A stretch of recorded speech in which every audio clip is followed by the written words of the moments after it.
সুপ্রিয় শিক্ষার্থী, জাতীয় বিশ্ববিদ্যালয় কর্তৃক আয়োজিত অনলাইন ক্লাস অনার্স তৃতীয় বর্ষ ইসলামিক স্টাডিজ মুসলিম বিষয় ইতিহাস বিষয়ের আজকে 2 নম্বর লেকচার শুরু করতে যাচ্ছি। আমি মোহাম্মদ জাকির হোসেন, সহকারী অধ্যাপক, ইসলামিক স্টাডিজ বিভাগ, চট্টগ্রাম কলেজ, চট্টগ্রাম। আজকে আলোচনার যে শিরোনাম সেটা হচ্ছে সৌদি আরব। আমরা সেটা নিয়ে কথা বলবো। আজকে সৌদি আরবের একটি জাতীয় পতাকা তোমরা দেখতে পাচ্ছ। জাতীয় পতাকার পাশে একজন মানুষের ছবি উপস্থাপন করেছি। তিনি হচ্ছেন আধুনিক সৌদি আরবের প্রতিষ্ঠাতা আব্দুল আজিজ আল সৌদ।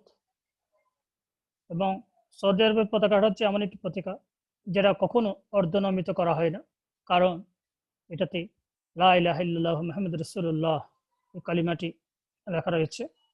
কালিমা যেখানে আল্লাহর শ্রেষ্ঠত্বের কথা আছে, সেই কারণে এটা কখনো অর্ধনমিত হয় না। আমি পরবর্তী আলোচনায় যাচ্ছি। আজকে আলোচনা থেকে তোমরা যে বিষয়গুলো শিখতে পারবে সেটা হচ্ছে সৌদি আরবের ভৌগোলিক পরিচয় তোমরা জানতে পারবে, সৌদি আরব প্রতিষ্ঠার ইতিহাস তোমরা জানতে পারবে, সৌদি আরব প্রতিষ্ঠাতার জীবনী অবদান সম্পর্কে তোমরা জানতে পারবে, সৌদি আরবের রাজনৈতিক অবস্থা জানতে পারবে, সৌদি আরবের অর্থনৈতিক অবস্থা সম্পর্কে জানতে পারবে, এবং মুসলিম বিশ্বে সৌদি আরবের যে গুরুত্ব সেটা সম্পর্কে তোমরা জানতে পারবে। আমি সৌদি আরবের ভৌগোলিক পরিচয়ের দিকে যাওয়ার আগে তোমাদের সামনে একটি সৌদি আরবের ম্যাপ উপস্থাপন করেছি। তোমরা দেখতে পাচ্ছ সৌদি আরবের একেবারেই উত্তরে সিরিয়া যে মরুভূমি সেটা দেখতে পাচ্ছ। তারপর সে তোমার পশ্চিম উত্তর কোণায় ইজিপ্ট, যেটা আমরা মিশর বলি, সেটা দেখতে পাচ্ছ। সৌদি আরবের যে বড় সাগর, দুই পাশে তিন পাশে সাগর, অ্যারাবিয়ান সি আছে, তারপর ভূমধ্য সাগর, রেড সি আছে, লোহিত সাগর আছে, ভূমধ্য সাগর রয়েছে। তারপর হচ্ছে সুদান, একেবারে পশ্চিমে হচ্ছে সুদান, দক্ষিণ ইয়েমেন, তারপর দক্ষিণ পূর্বে হচ্ছে ওমান, পূর্বে হচ্ছে আরব আমিরাত, এসব। তারপর এবারে উত্তর পূর্ব দিকে হচ্ছে কুয়েত, উত্তরে পূর্বে আরেকটি দেশ আছে, সেটা হচ্ছে ইরাক। আমরা ম্যাপটি নিয়ে পরবর্তীতে আয়তন আলোচনা নিয়ে বিস্তারিত কথা বলবো। এবারে আমি সৌদি আরবের ভৌগোলিক পরিচয় নিয়ে তোমাদের সামনে কথা বলছি। পূর্ণ নাম হচ্ছে কিংডম অফ সৌদি আরবিয়া, যেটা সংক্ষেপে কেএসএ হিসেবে দেখানো হয়। আকৃতি গঠন হচ্ছে ত্রিভুজ আকৃতির উপদ্বীপ, বিশ্বের অন্যতম ভূদ্বীপ এটি। প্রাচীন আরব ভূখণ্ডের হিজাজ নজদ আশিন অঞ্চল নিয়ে বর্তমান সৌদি আরব রাষ্ট্রটি গঠিত। আয়তন প্রায় 21,50,000 বর্গ কিলোমিটার। আয়তনে আরব উপদ্বীপের প্রায় 70% হচ্ছে সৌদি আরব, ইউরোপের 1/4 এবং আমেরিকার 1/3 অঞ্চল সৌদি আরব। তারপর সীমানা, আমরা সীমানা দিকে দেখায় 3 দিকে জলরাশি, একদিকে স্থলভাগ, উত্তরে সিরিয়া মরুভূমি, দক্ষিণে ভারত সাগর মহাসাগর, পূর্বে পারস্য উপসাগর, পশ্চিমে লোহিত সাগর, উত্তরে ইরাক, জর্ডান ও কুয়েত, দক্ষিণে সংযুক্ত আরব আমিরাত, ইয়েমেন, ওমান সীমান্ত দ্বারা পরিবেষ্টিত। জনসংখ্যা, বর্তমান জনসংখ্যা প্রায় 32.55 মিলিয়ন। 80% হচ্ছে আরব, তারপর 20% অনারব। বেশিরভাগের রাষ্ট্রীয় ভাষা হচ্ছে আরবি, 90 মানুষ আরবিতে কথা বলে, 10% মানুষ অন্য ভাষায় কথা বলে। এরপরে সৌদি আরবের আবহাওয়া এবং জলবায়ু। যে আবহাওয়া জলবায়ু হচ্ছে সৌদি আরব অত্যন্ত উষ্ণ ও শুষ্ক, এ কারণে আরবগণ অত্যন্ত দুর্ধর্ষ হয়, হিংস্র কষ্ট সহিষ্ণু হয়। হিজাজ মদিনার গড় তাপমাত্রা 90°-30°C। জলবায়ু চরম ভাবাপন্ন, অর্থাৎ এখানে শীতের সময় প্রচুর শীত, গরমের সময় অত্যন্ত গরম। মধ্য আরবে মৌসুমী আবহাওয়া, দক্ষিণ আরবে ভূমধ্যসাগরীয় জলবায়ুর প্রভাবে সামান্য বৃষ্টিপাত হয়ে থাকে। সৌদি আরবের ভূপ্রকৃতিকে 3 ভাগে ভাগ করা হয়েছে। 3টি ভাগের মধ্যে 1 নম্বর হচ্ছে উত্তর আরব, মধ্য আরব এবং দক্ষিণ আরব। উত্তর আরবের মধ্যে হচ্ছে অধিকাংশ স্থান মরুভূমি, নুফুত, দাহনা ও হাররা মরু অঞ্চল। এখানে দুটি মরুদ্যান রয়েছে, সেখানে বর্তমানে কিছু লোকালয় গড়ে উঠেছে। মধ্য আরব কিছু অঞ্চল মরুভূমি, হেজাজ, নজদ, আল আহসা প্রধান নগর মধ্য আরবের। হেজাজের কিছু অংশ কৃষিকাজের জন্য খুব উপযোগী। মক্কা, মদিনা, তাইফ মধ্যে আরবের প্রধান শহর। তারপর হচ্ছে জিদ্দা, ইয়ানেবু হচ্ছে সৌদি আরবের প্রধান বন্দর। বেশিরভাগ ব্যবসা বাণিজ্য এই দুটি বন্দর দিয়ে হয়ে থাকে। দক্ষিণ আরব, ইয়েমেন, হাজরামাউত, ওমান নিয়ে এই অঞ্চলটি গঠিত। এটা অত্যন্ত ঘনবসতিপূর্ণ, কৃষি ও বাণিজ্যের জন্য উপযোগী এবং সৌদি আরবে আরব অঞ্চলে সবচেয়ে সর্বাধিক উর্বর অঞ্চল হচ্ছে এটি। ধন সম্পদ রকমারিপূর্ণের জন্য এটাকে এই প্রাচীনকাল থেকে আরবের সৌভাগ্যের বলা হয়। দক্ষিণ আরবে হচ্ছে আরবের মানে কৃষিকাজ বা অন্যান্য উৎপাদনের জন্য উপযোগী। এরপরে আমি তোমাদের সামনে সৌদি আরব, আধুনিক সৌদি আরব প্রতিষ্ঠার যে ইতিহাস, সেটা সৌদি আরব কিভাবে এই পর্যায়ে আসলো সেটা নিয়ে কথা বলবো। তুর্কি খেলাফত সৌদি আরব 1517 সালে থেকে 1932 সাল পর্যন্ত তুর্কি খেলাফতে সৌদি আরব ছিল। পরবর্তীতে সেটা সৌদি এই দুর্বল শাসকের কারণে সেটা ব্রিটিশদের এখানে ক্ষমতা প্রতিষ্ঠিত হয়। পরবর্তীতে সৌদ সেটা উদ্ধার করে। অন্ধকার যুগ হচ্ছে গোত্রীয় শাসন, কলহ, বিবাদ, বিদাত ও ধর্মীয় অনাচার যেন ছেয়ে গেছিল সৌদি আরব। আব্দুল ওহাব নজদির জন্ম, যে সৌদি আরব যে শরীয়ত, যেটা ওহাবি শরীয়ত, সেটা হচ্ছে আব্দুল ওহাব নজদি। 1703 খ্রিস্টাব্দে তার জন্ম হয়। তার সংস্কার শুরু করেন হচ্ছে 1735 সাল থেকে। তিনি মৃত্যু হয় 1792 সালে। দারিয়া হিজরতের সময় দারিয়া শাসনকর্তা, সে যখন সৌদি আরব থেকে দারিয়াতে চলে যান, সেখানে দারিয়ার শাসনকর্তা ইবনে সৌদের সাথে তার সাক্ষাৎ হয়, অর্থাৎ সৌদ পরিবারের উত্থান। 1774 সালে নজদের সাথে সৌদের মৈত্রী চুক্তি এবং দারিয়া আমিরাত বা রাষ্ট্র প্রতিষ্ঠার একটি চুক্তি করা হয়। তারই ভিত্তিতে দরিয়ায় আমিরাত প্রতিষ্ঠা হয় এবং নজদের মেয়ে সাথে সৌদ পুত্র আব্দুল আজিজের বিয়ে সম্পন্ন হয়। আজিজের ক্ষমতা গ্রহণ 1765 থেকে 1803 পর্যন্ত তিনি ক্ষমতায় অধিষ্ঠিত ছিলেন। 65 সালে তারপরে হচ্ছে আবদুল্লাহ ক্ষমতা গ্রহণ। আজিজের মৃত্যুর পর তার ছেলে আবদুল্লাহ ক্ষমতা গ্রহণ করেন। 1803 সাল মক্কা ও মদিনা দখল করে তিনি মক্কায় ফিরে আসেন। 1818 সালে তুর্কিদের কাছে আত্মসমর্পণ করার আগ পর্যন্ত তিনি মক্কা মদিনা শাসন করেছিলেন। তারপর হচ্ছে আব্দুল আজিজ ইবনে সৌদের আবির্ভাব। 1901 সালে রিয়াদ দখল এবং নজদের উপর কর্তৃত্ব সৌদি আরবের গঠন করা হয়।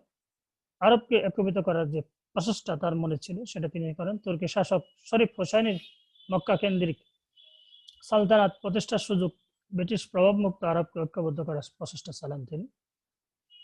এরপরে 1924 সালে তুর্কি খেলাফতের পতন হলে আব্দুল আজিজ ব্রিটিশ মদস্পুষ্ট শরীফ হোসাইনের বিরুদ্ধে জনগণকে প্রভাবিত করে, উৎসাহিত করে, জনগণকে তিনি ক্ষুব্ধ করে তোলেন এবং 1924 সালে তিনি জনগণকে সাথে নিয়ে তাইফ দখল করেন। এরপর মক্কা মদিনা দখল করে 1925 সালে সেখানে মক্কা তিনি প্রবেশ করেন। এরপর আধুনিক সৌদি আরব প্রতিষ্ঠা। 8 জানুয়ারি 1926 সালে নিজেকে বাদশাহ ঘোষণা করেন। 23 সেপ্টেম্বর 1932 সালে হিজাজ, নজদ, আসির অন্যান্য ক্ষুদ্র ক্ষুদ্র আমিরাতকে একীভূত করে তিনি আজকের যে আধুনিক সৌদি আরব দেখছি, সেই আধুনিক সৌদি আরবের প্রতিষ্ঠা করেন। আধুনিক সৌদি আরবের প্রতিষ্ঠাতা হিসাবে এখনো তাকে, এই আব্দুল আজিজ ইবনে সৌদকে সৌদিরা স্মরণ করে থাকে। এরপর আমি তোমাদের সামনে সৌদি আরবের প্রতিষ্ঠার জীবনী নিয়ে কথা বলবো এবং তার অবদান নিয়ে কথা বলবো। যে আব্দুল আজিজ আল সৌদ, পিতা হচ্ছে আব্দুর রহমান আল সৌদ। জন্ম 15 জানুয়ারি 1875 সালে রিয়াদ, সৌদি আরবে জন্মগ্রহণ। প্রাথমিক জীবন 1895 সালে পরিবারের সাথে তিনি কুয়েতে আশ্রয় গ্রহণ করেন। 1902 সালে কুয়েত থেকে অভিযান পরিচালনা করে তিনি রিয়াদ দখল করেন।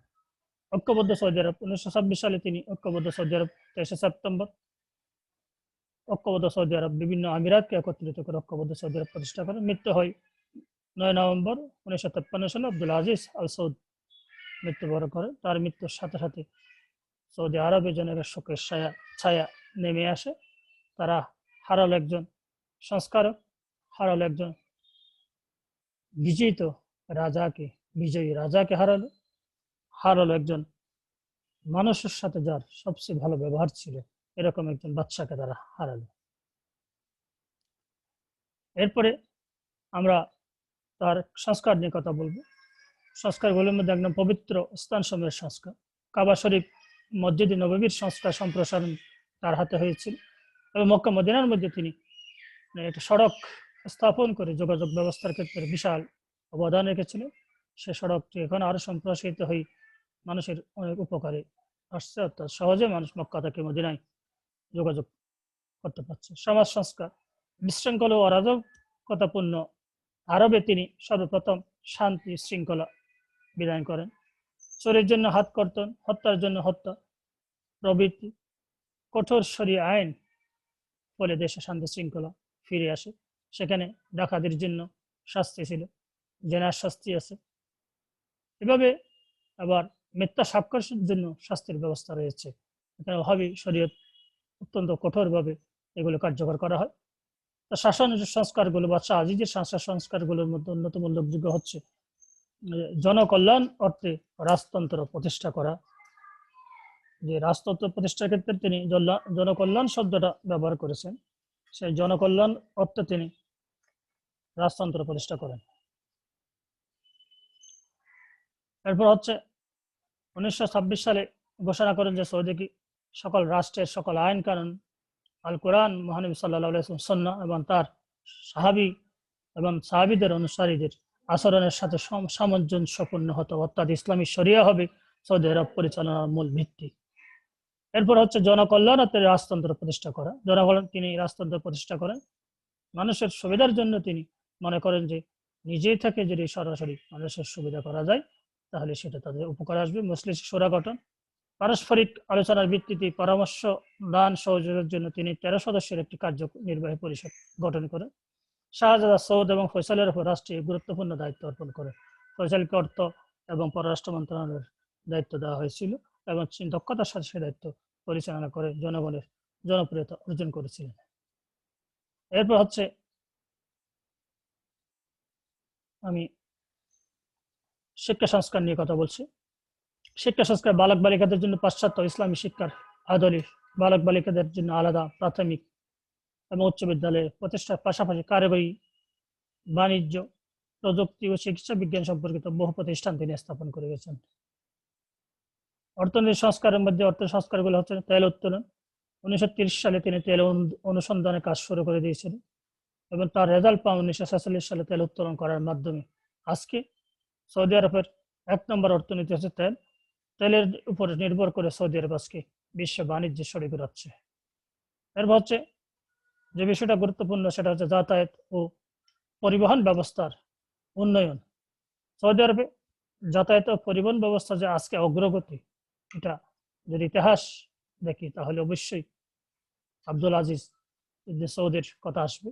তিনি মক্কা থেকে জেদ্দা, দাম্মাম থেকে রিয়াদ পর্যন্ত যে রেল যোগাযোগ সেটা তিনি প্রতিষ্ঠা করেন। আকাশপথে রিয়াদের জন্য অন্যান্য শহরের সাথে যে কমিউনিকেশন করার জন্য তিনি বিমানবন্দর প্রতিষ্ঠা করেন। এভাবে তিনি যোগাযোগ ব্যবস্থায় এটা অত্যন্ত গুরুত্বপূর্ণ সংস্কার সাধন করে আজকে সৌদি আরবকে উন্নত সৌদি আরবে পরিণত করেছে। যাযাবরদের জন্য বসতি স্থাপন। যাযাবররা মনে করতো সবসময় বাইরে বাইরে থাকবে, কিন্তু তিনি তাদের জন্য বসতি স্থাপন করে তাদের জন্য ঘর বানিয়ে তাদেরকে 70% যাযাবরদের জন্য আবাসের ব্যবস্থা করে তিনি সেটা একটা রেকর্ড করেছিলেন এবং যাযাবরদের মন জয় করেছিলেন। তবে কৃষি ব্যবস্থার উন্নয়ন, যথাযথ ভূমি বন্টন ব্যবস্থা, প্রকল্প প্রবর্তন, আধুনিক বৈজ্ঞানিক পদ্ধতি প্রয়োগের মাধ্যমে তিনি কৃষি ব্যবস্থার ব্যাপক উন্নয়ন সাধন করেছিলেন এবং এইভাবে তিনি কৃষি ব্যবস্থার উন্নতি করেছিলেন এবং বিভিন্ন সরঞ্জামাদি কৃষি সরঞ্জামাদি তিনি আমদানি করে তিনি তাদের যে কৃষক উন্নয়নের ভূমিকা রেখেছিলেন। চিকিৎসা ও সেবা ক্ষেত্রে সেবা কেন্দ্র, শহরে হাসপাতাল, তারপর পল্লী স্বাস্থ্য কেন্দ্র ও স্থায়ী ভ্রাম্যমাণ চিকিৎসালয় নির্মাণ তিনি করেছেন। এর পাশাপাশি তিনি প্রতিরক্ষার জন্য স্থায়ী এবং সেনাবাহিনী গঠন করেছিলেন। সেনাবাহিনীর পাশাপাশি তিনি বিমান বাহিনী গঠন করেন, যেটা তার সৌদি আরবের প্রতিরক্ষার ক্ষেত্রে গুরুত্বপূর্ণ অবদান রাখতে সক্ষম হয়েছিল। আজকে সৌদি আরবের প্রতিরক্ষা ব্যবস্থা অনেক শক্তিশালী বলা চলে। সৌদি আরবের রাজনৈতিক অবস্থা, সৌদি আরবের যে প্রশাসনিক ব্যবস্থা সংস্কার, এরপর রাজনৈতিক অবস্থা দেখুন।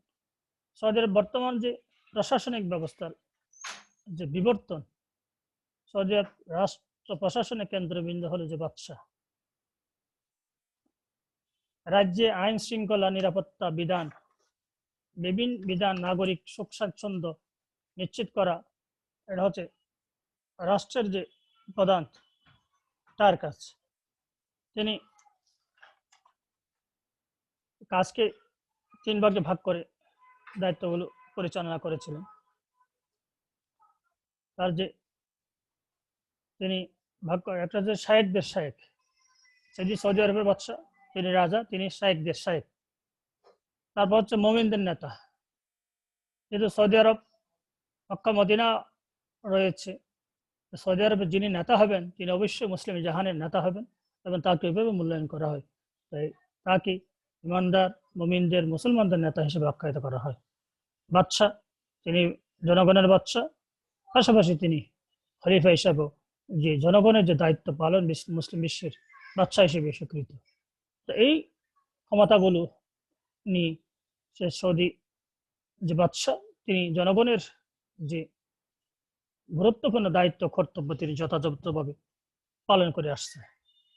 সৌদি আরবের সরকার পদ্ধতি হচ্ছে রাজতান্ত্রিক সরকার পদ্ধতি বিদ্যমান সেখানে। যদিও রাজতান্ত্রিক, তারপরেও সেখানে এটা রাষ্ট্র ব্যবস্থার গুরুত্বপূর্ণ আইনগুলো ইসলামী শরিয়া অনুযায়ী পরিচালিত হয় বলে এটা অনেকটা ইসলামী শরিয়তের আদলে প্রতিষ্ঠিত। রাষ্ট্রের কাঠামো ইসলামের রূপরেখা অনুযায়ী দেশের সকল আইন বিধান কোরআন হাদিসের আলোকে, সাহাবাদের জীবন পরিচালিত জীবন আচরণের আলোকে এ হচ্ছে সৌদি আরবের সরকার পদ্ধতি পরিচালনার ইতিহাস। শোরা কাউন্সিল 1927 সালে তিনি 13 সদস্যের বিনিময়ে একটি শোরা কাউন্সিল প্রতিষ্ঠা করেন বাদশাহ সৌদ আব্দুল আজিজ। এভাবেই শোরা কাউন্সিলের যাত্রা শুরু হয়।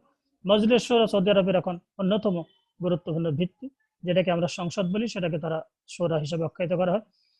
বর্তমানে সদস্য প্রায় 180 জন, তার মধ্যে পুরুষ 150 জন, নারী হচ্ছে 30 জন, এবং এরা 4 বছরের জন্য মনোনীত বা নির্বাচিত হয়ে থাকেন। এরপর হচ্ছে মন্ত্রী পরিষদ। মন্ত্রী পরিষদ সৌদি আরবের খুব গুরুত্বপূর্ণ। 1953 সালে এটি গঠিত হয়। সংশোধন এবং পরিবর্তন করে সেটা 1977 সালে এটা আরো বেশি কি সংস্কার করা হয়। মন্ত্রী পরিষদ প্রধানমন্ত্রী, উপপ্রধানমন্ত্রী, বাদশাহ কর্তৃক মনোনীত উপদেষ্টাদের সমন্বয়ে মন্ত্রী পরিষদ গঠিত এবং প্রত্যেকটি সেক্টরের জন্য আলাদা মন্ত্রণালয় রয়েছে। কাঠামো, এখানে নির্বাহী পরিষদ রয়েছে, সেক্রেটারিয়েট রয়েছে এবং বিশেষজ্ঞ প্যানেল রয়েছে। বাদশাহ সবকিছুর প্রধান হিসেবে দায়িত্ব পালন করেন, তিনি সকল নির্বাহী প্রধান হিসেবে দায়িত্ব পালন করেন।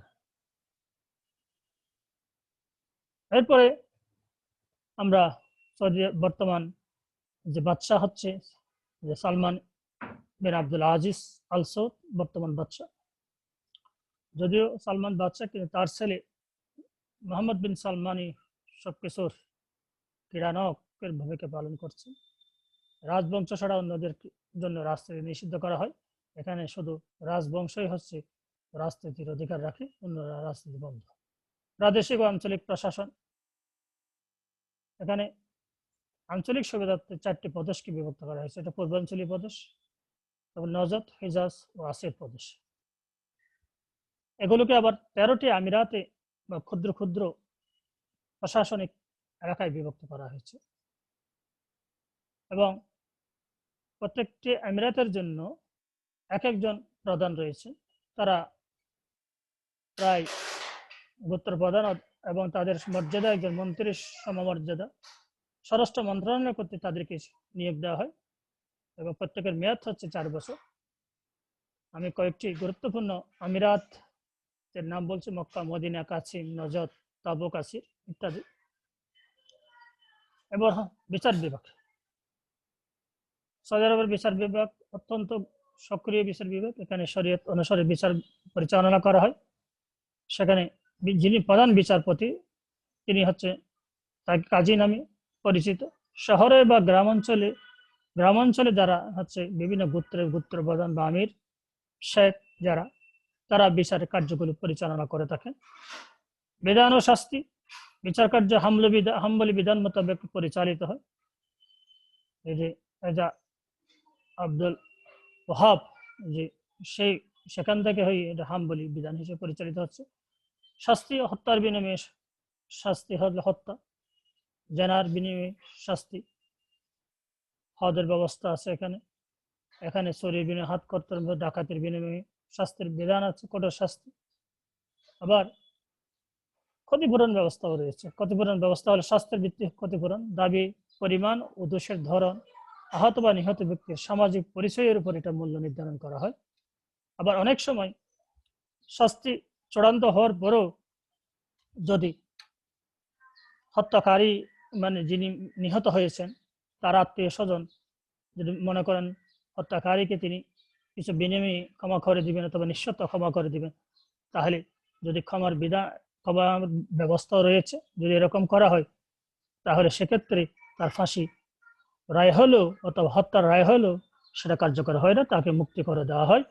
এবং এখানে আরেকটি ব্যবস্থা রয়েছে, সেটা হচ্ছে বিদেশিদের জন্য শাস্তির ক্ষেত্রে কিছুটা হয়তো তাদের শাস্তির পরিমাণ কমানোর আছে, অথবা তাদেরকে দেশ ত্যাগের বিনিময়ে শাস্তির বিধানের বা ক্ষতিপূরণ বিনিময়ে শাস্তির বিধান কার্যকরের কথা উল্লেখ রয়েছে।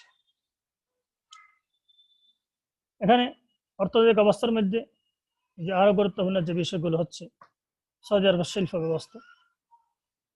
এই শিল্প ব্যবস্থা পেট্রোকেমিক্যাল বা লৌহ, ইস্পাত, চামড়া, তারপর হচ্ছে খাদ্য প্রক্রিয়াজাতকরণ, কার্পেট, হস্তশিল্প ইত্যাদি সৌদি আরবের প্রধান প্রধান শিল্প। বার্ষিক আয় প্রায় 221.1 বিলিয়ন মার্কিন ডলার, সেটা 2019 সালের তাদের আয়। তারপর কৃষি, আবাদযোগ্য কৃষির পরিমাণ 45 লক্ষ হেক্টর জমি রয়েছে, চারণভূমি প্রায় 4,80,00,000 লক্ষ হেক্টর। প্রধান ফসল হচ্ছে খেজুর। বার্ষিক উৎপাদন ক্ষমতা 5 লক্ষ টন, প্রতি বছর প্রায় 5 লক্ষ টনের অধিক খেজুর সৌদি আরব উৎপাদন হয়। সৌদি আরব নিজেরা ব্যবহার করার পরেও বাহিরেও তারা বিভিন্ন মুসলিম কান্ট্রিগুলিতে রপ্তানি অথবা এমনি অনুদান হিসেবে দিয়ে থাকে। গমের উৎপাদন প্রায় 40 লক্ষ টন বার্ষিক উৎপাদন। অন্যান্য কৃষি উপাদানের মধ্যে আলু, ফল, শস্য ও শাকসবজি রয়েছে। খনিজ সম্পদ। সৌদি আরবের খনিজ সম্পদের মধ্যে সবচেয়ে গুরুত্বপূর্ণ হচ্ছে অপরিশোধিত তেল, যেটা তেল সম্পদের উপর সৌদি আরব টিকে আছে। 260 বিলিয়ন ব্যারেল তেলের মজুদ, যা বিশ্বের প্রায় 4/1 অথবা 1/4। তেলের পাশাপাশি এখানে প্রচুর পরিমাণে গ্যাস মজুদ রয়েছে। 180 ট্রিলিয়ন ঘনফুট গ্যাস এখানে রয়েছে। তাছাড়া সীসা, দস্তা, স্বর্ণ, টিন, টাংস্টেন, লোহা, তারপর তামা ইত্যাদি বিশেষভাবে উল্লেখযোগ্য। পর্যটন শিল্প। সৌদি আরবের বার্ষিক আয়ের একটি বড় অংশ হচ্ছে পর্যটন শিল্প থেকে। আকর্ষণীয় স্থানগুলোর মধ্যে যে অর্ধচন্দ্র যে সাগর, যেটা সৈকত, সেটা খুবই গুরুত্বপূর্ণ। জেদ্দার যে বিমানবন্দরের পাশাপাশি অত্যন্ত গুরুত্বপূর্ণ। এখানে তাইফে কিছু আকর্ষণীয় স্থান রয়েছে, বিভিন্ন শহরে গুরুত্বপূর্ণ স্থান রয়েছে। এখানে মক্কা, মদিনা জিয়ারত এটাও গুরুত্বপূর্ণ সাথে বিবেচনা করা হয়। রপ্তানি দ্রব্যমূল্য হচ্ছে যেগুলো সৌদি আরবের জন্য রপ্তানি আয়ের বিশাল কারণ হচ্ছে তেল, পেট্রোল, সার, ধাতব পদার্থ, সিমেন্ট, নির্মাণ সামগ্রী, খাদ্যদ্রব্য ইত্যাদি। এখানে যে রপ্তানি আয় বার্ষিক প্রায় 221.1 বিলিয়ন মার্কিন ডলার। তারপর হচ্ছে আমদানি দ্রব্য, যে দেশ তারা যে সমস্ত জিনিসগুলো আমদানি করে থাকে সেগুলো অত্যন্ত গুরুত্বপূর্ণ বিষয়। বৈদ্যুতিক সামগ্রী আমদানি করে থাকে। তারপর হচ্ছে গৃহস্থালী সামগ্রী তারা আমদানি করে থাকে, বস্ত্র, মশলা, রেশমি দ্রব্য, এগুলো তারা আমদানি করে থাকে। তারপর হচ্ছে অলংকার, প্রযুক্ত সামগ্রী, বার্ষিক ব্যয় প্রায় 119.3 বিলিয়ন মার্কিন ডলার সৌদি আরবে। তারপরে অর্থনৈতিক অবকাঠামো অত্যন্ত মজবুত। সেখানে 23টি বিমানবন্দর রয়েছে, 23টি লবণ বিযুক্তকরণ প্রকল্প রয়েছে। এখানে প্রতি বছর কোটি কোটি ব্যারেল এখান থেকে ওই লবণাক্ত পানিকে এখানে মৃদু পানিতে বা মিষ্টি পানিতে রূপান্তর করা হয়। প্রতিদিন 57 কোটি 30 লক্ষ ঘনমিটার পানি সেখানে বিযুক্তকরণ করা হয়। সৌদি আরবের অর্থনীতির সাথে যারা জড়িত সে দেশগুলোর নাম আমি বলবো। যে বাণিজ্যিক অংশীদার যারা, প্রধান অংশীদার হলো যুক্তরাষ্ট্র। যুক্তরাষ্ট্রের সাথে তাদের আমদানি রপ্তানিভাবে বিশাল লেনদেন হয়। তাছাড়া জাপান, যুক্তরাজ্য, Germany, Spain, Italy, France, Australia, এগুলো এই দেশগুলো বিশেষভাবে উল্লেখযোগ্য। হজ থেকে উমরা থেকে প্রতি বছর প্রচুর পরিমাণ অর্থ সৌদি আরব আয় করে থাকে। 2019 সালে 12 বিলিয়ন মার্কিন ডলার আয় করেছিল, যা জিডিপির 7%, অথবা তেলবিহীন জিডিপির প্রায় 20%। কারণ তেল সৌদি আরবের জিডিপির বিশাল অবদান রেখে আসছে তেল। এরপরে আমরা আলোচনা একেবারে শেষের কাছাকাছি চলে আসছি, যে অত্যন্ত গুরুত্বপূর্ণ যে আলোচনা, যে মুসলিম বিশ্বে যে সৌদি আরবের গুরুত্ব কেন। তাহলে এটা খুবই গুরুত্বপূর্ণ একটা বিষয়। মুসলিম বিশ্বে সৌদি আরবের কিরকম গুরুত্ব রয়েছে। মক্কা, কাবা শরীফ অবস্থান, এটা সৌভাগ্য সৌদি আরবের। তারা কাবা শরীফ তাদের নিজস্ব এলাকায় পড়েছে। এই জন্য আমরা প্রতি বছর সেখানে হজ করতে যাই। লক্ষ লক্ষ মুসল্লি সেখানে হজ করে আসে এবং মুসলমানদের পবিত্র স্থান এটি। তারপরে যেটা সবচেয়ে গুরুত্বপূর্ণ বিষয়, সে মক্কা, সেখানে হযরত আদম আলাইহিস সালাম প্রথম যে মসজিদ স্থাপন করেছেন, সেটা নূহ আলাইহিস সালামের সময় সেটা বন্যায় বিলীন হয়ে গেছিল। সে হযরত ইব্রাহিম আলাইহিস সালামকে দিয়ে আল্লাহ পাক আবার সংস্কার করেছিলেন।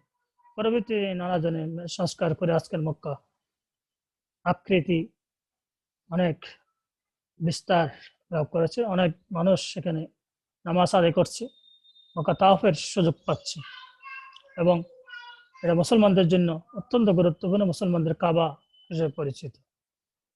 এজন্য সৌদি আরবের গুরুত্ব মুসলমানের কাছে একটু ভিন্নতর। মদিনা রাসূল সাল্লাল্লাহু আলাইহি ওয়াসাল্লাম রোজা মোবারক এবং মসজিদে নববীর অবস্থান। যিনি ইসলামের বাণী নিয়ে দুনিয়াতে এসেছিলেন, যাকে দিয়ে আল্লাহ পাক এই দুনিয়ায় ইসলাম প্রচার এবং সংস্কারক যে কাজগুলো সম্পাদন করেছেন, তিনি হযরত মুহাম্মদ সাল্লাল্লাহু আলাইহি ওয়াসাল্লাম। তিনি মক্কায় জন্মগ্রহণ করেছিলেন। তিনি মদিনায় ইসলামী রাষ্ট্র প্রতিষ্ঠার মাধ্যমে ইসলামের পূর্ণাঙ্গ জীবন বিধান বিশ্ববাসীর কাছে উপস্থাপন করে গিয়েছেন। তিনি মক্কাতেই শেষ নিঃশ্বাস ত্যাগ করেন এবং সেখানে তিনি যখন মদিনায় হিজরত করেন তখন যে বড় মসজিদ প্রতিষ্ঠা করেছিলেন, সেটা মসজিদের নাম হচ্ছে মসজিদে নববী। আজকে কাবা শরীফের পরে মুসলমানদের কাছে মসজিদে নববীর গুরুত্ব অত্যধিক। তিনি সেই মসজিদে নববীর পাশে তিনি শায়িত আছেন। রাসূলের রোজা মুবারক আমাদের মুসলমানরা প্রতি বছর যে কোনো সময় যখন উমরা খোলা থাকে তখনই তারা উমরা করে বলে রসুলকে এক নজর রসুলের জিয়ারত করতে, রসুলকে দেখার সুযোগ পান। রসুলের সে রোজা মুবারককে দেখে রসুলের স্মৃতিকে মনে করার চেষ্টা করেন। এভাবে মুসলমানরা তাদের অনুভূতিগুলি প্রকাশ করেন সৌদি আরব কেন্দ্রিক। ইসলামের সূতিকাগার হলো সৌদি আরব। সৌদি আরব মুসলমানদের কাছে আরো বেশি গুরুত্বপূর্ণ এই জন্য যে আজকে যে আমরা মুসলমান, আজকে যে ইসলাম আমাদের জীবন ব্যবস্থা, সেটা পেয়েছিলাম হযরত মুহাম্মদ সাল্লাল্লাহু আলাইহি সাল্লাম যখন সৌদি আরবে জন্মগ্রহণ করেছিলেন মক্কাতে, এবং তার 13 বছর যে মদিনা জিন্দেগি, তার নবুয়তের পূর্বে যে 40 বছর জীবন, বিবাহিত জীবন, এই যে হযরত খাদিজাকে বিয়ে করা, এরপরে কঠিন মুহূর্তে আল্লাহর আদেশের অপেক্ষায় থেকে আদেশ পাওয়ার পরে মক্কা থেকে মদিনায় রাতের অন্ধকারে হযরত আবু বকর নিয়ে যিনি যে মদিনায় রওনা করেছিলেন, সেই ইসলাম, সেই মক্কা মদিনা, সেটা সৌদি আরবে একটি অঞ্চল। এই জন্য ইসলামের ইতিহাস, ইসলামের বিস্তার সবগুলো সেই সৌদি আরব কেন্দ্রিক। এই জন্য সৌদি আরব মুসলমানদের কাছে অত্যন্ত গুরুত্বপূর্ণ একটি অঞ্চল, একটি দেশ, একটি এলাকা। সংখ্যালঘু মুসলমানদেরকে সেবা দান। সৌদি আরব তাদের বিভিন্ন প্রকল্পের মাধ্যমে রাবাত আল ইসলাম অথবা ফাতা, যে ফাহাদ যে প্রিন্টিং প্রেস, তারপরে যে বাচ্চা ফয়সাল যে ট্রাস্ট, এগুলো ভিত্তিতে তারা সৌদি আরব বিভিন্ন কাজ করে যাচ্ছে। যে আজকে পিছিয়ে পড়া মুসলমানদের তারা সাহায্য করছে। তারা মুসলমানদেরকে আকৃষ্ট করার জন্য অনেক সময় অন্যান্য যারা সহানুভূতিশীল মুসলিম রাষ্ট্র আছে তাদেরকে সাহায্য করছে। বিশেষ করে বর্তমান বিশ্বে ইউরোপের যে মুসলমান দেশগুলো, আফ্রিকার যে মুসলিম দেশগুলো, যে আরাকানের মুসলিমদের বিশাল কর্মসংস্থানের ব্যবস্থা সৌদি আরব করেছে। প্রায় আরাকানে 5,000 মুসলমান পরিবারকে কর্মসংস্থানের ব্যবস্থা করার জন্য প্রক্রিয়াধীন রয়েছে। এভাবে এর আগেও তারা অনেক বেশি আরাকানিকে তারা সৌদি আরবে আশ্রয় দিয়েছিলেন। এখন অনেক বেশি আরাকানি মুসলমান সৌদি আরবে তারা সেখানকার পারমিশন নিয়ে নাগরিক না হলেও সেখানে থাকার যে অনুমতি, সেটা নিয়ে তারা সেখানে অবস্থান করছে, তারা জীবিকা নির্বাহ করছে, তারা জীবন অতিবাহিত করছে সৌদি আরবে। যে এভাবে মুসলমান দেশগুলোকে কর্মসংস্থান, বিভিন্ন সাহায্য সহযোগিতা, বিভিন্ন ব্রিজ নির্মাণ, সড়ক নির্মাণ, মসজিদ নির্মাণ, এই সমস্ত বড় বড় প্রকল্পগুলোকে বন্যা, খরা, মহামারীতে সাহায্য করেন, সাইক্লোন, এই কাজগুলো তারা নিবিড়ভাবে করে যাচ্ছে।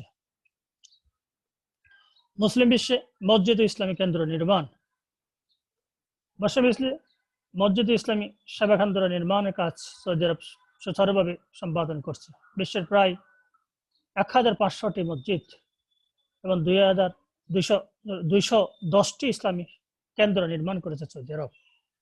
নিউ ইয়র্ক, লন্ডন, এ সমস্ত গুরুত্বপূর্ণ শহরে ইসলামী যে রিসার্চ সেন্টার রয়েছে, সেখানে ইসলামী বিভিন্ন বিষয়ে গবেষণা করা হয় এবং গবেষণা করে এই যে আধুনিক বিভিন্ন সমস্যাগুলো সমাধানের জন্য করণীয় নির্ধারণ করা হয়। এভাবে ইসলাম এবং মুসলমানদের সেবায় সৌদি আরব নিয়োজিত রয়েছে। তারা প্রতিনিয়ত তাদের বিভিন্ন কর্মসূচির মাধ্যমে মুসলমানদের সেবা করে যাচ্ছে।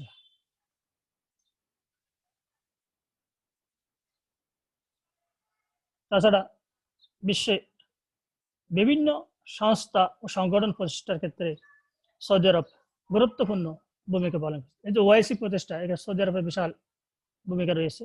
সৌদি আরব ওআইসি প্রতিষ্ঠার মাধ্যমে আজকে বিশ্বের কাছে স্মরণীয় রয়েছে, মুসলিম বিশ্বে বিশেষ করে। যে বিশ্ব সংহতি প্রতিষ্ঠা, বিশ্বব্যাপী ইসলামী দাওয়াত প্রচার, এবং এই জন্য সৌদি আরব নানামুখী কার্যক্রম হাতে নিয়েছে। তারা যেভাবে ওয়ামির মাধ্যমে করছে, যেভাবে রাবাত ইসলাম ফয়সাল ফাউন্ডেশনের মাধ্যমে, আবার তেমনি ঠিক তারা রাবাতে আল ইসলামের মাধ্যমে করছে। ওয়াইসি সংগঠন হলো ওয়াইসি এবং রাবাতে আল ইসলামী, বাদশাহ Faisal foundation, international Islamic relief organisation, তারপর হচ্ছে যে ওয়ামি, বাদশাহ ফাহাদ কোরআন প্রিন্টিং প্রেস, এটা 1885 সালের মধ্যে প্রতিষ্ঠিত হয়েছে। এখান থেকে অনেক বেশি খণ্ড কোরআন প্রিন্টিং হয়ে বিশ্বের বিভিন্ন মুসলিম কান্ট্রিগুলিতে প্রচার করা হচ্ছে। তারপর হচ্ছে যে রাবাতে আলমের মাধ্যমে বিভিন্ন দুর্যোগপূর্ণ অঞ্চলগুলোতে বিভিন্ন সহযোগিতা করা হচ্ছে। বাদশাহ ফয়সাল ফাউন্ডেশনের মাধ্যমে যে বিভিন্ন জায়গায় নলকূপ, বিভিন্ন সেচ প্রকল্প, বিভিন্ন দুর্ভিক্ষ দূরীকরণ, এই কাজগুলো তারা করে যাচ্ছে। এরপর হচ্ছে প্রাকৃতিক মানব সৃষ্ট দুর্যোগে আর্থিক সাহায্য ও পুনর্বাসন। সৌদি আরব যে কাজগুলো করে যাচ্ছে সংগঠন প্রতিষ্ঠার পাশাপাশি, তারা অত্যন্ত একেবারে সরাসরি যে মানব সৃষ্ট অথবা প্রাকৃতিক বিভিন্ন দুর্যোগের ক্ষেত্রে মুসলিম বিশ্ব তথা মুসলিম বিশ্বকে তারা সাহায্য করছে। কৃষি সম্প্রসারণের জন্য গভীর নলকূপ, ছোট ছোট কূপ নির্মাণ করার পাশাপাশি বিভিন্ন কারিগরি সরঞ্জাম ক্রয়ের ক্ষেত্রে সৌদি আরব আর্থিকভাবে সহযোগিতা করছে। এরপরে বাঁধ নির্মাণ, বিভিন্ন উপকূলীয় এলাকা যেখানে বন্যা থেকে যাতে বাঁচতে পারে, নদী ভাঙ্গন থেকে যারা রক্ষা পায়, এই জন্য সৌদি আরব বাঁধ নির্মাণের ক্ষেত্রে যথেষ্ট পরিমাণে আর্থিক সহযোগিতা করছে। তারপর গভীর কূপ খনন, যেখানে বেশি শুষ্ক এলাকা রয়েছে সেখানে পানের জন্য গৃহস্থলী প্রয়োজনীয় কার্যক্রম সম্পাদনের জন্য সৌদি আরবের অর্থায়নে বিভিন্ন এলাকায় উচ্চ এলাকায় গভীর নলকূপ খনন ব্যবস্থা করা হয়েছে এবং এই কার্যক্রম অত্যন্ত সুনিবিড়ভাবে পরিচালনা করা হচ্ছে। বিভিন্ন স্থানসমূহের সাথে যোগাযোগ স্থাপন, বিভিন্ন দুর্যোগপূর্ণ যে এলাকাগুলো রয়েছে, যোগাযোগ ব্যবস্থা অনেক পিছিয়ে, সেখানে যোগাযোগ ব্যবস্থাকে সংস্কার করার মাধ্যমে বিভিন্ন এলাকার সাথে যে সংযোগ স্থাপন করা যায় সেই যোগাযোগ ব্যবস্থা সংস্কারের ক্ষেত্রে সৌদি আরব বিভিন্ন ব্রিজ নির্মাণ করে, বিভিন্ন কালভার্ট নির্মাণ করে সহযোগিতা করে যাচ্ছে। তবে ক্লিনিক স্থাপন ও সাহায্য সেবা, বিভিন্ন ক্লিনিক, হাসপাতাল, সেবা দানকারী বিভিন্ন প্রতিষ্ঠান স্থাপন করছে অর্থায়নে, সৌদি অর্থায়ন বিভিন্ন ইসলামী হাসপাতালগুলোকে তারা অর্থায়ন করছে। এভাবে তারা টোটাল মানব সংস্কারে, মুসলমানদের উন্নয়নে, মুসলমানদের দুর্যোগে বিশাল ভূমিকা রাখছে আজকে। এই জন্য সৌদি আরব মুসলিম বিশ্বে একটা মডেল, মুসলিম বিশ্বে একটা গুরুত্বপূর্ণ দেশ। আমরা একেবারে আলোচনা শেষ পর্যায়ে চলে এসেছি। তোমাদের সবাইকে এই যে গোলাপের শুভেচ্ছা জানাচ্ছি, আজকে ফুলের শুভেচ্ছা জানিয়ে আমি বিদায় নিচ্ছি। তোমরা ভালো থাকো। আলহামদুলিল্লাহ, আল্লাহ হাফেজ।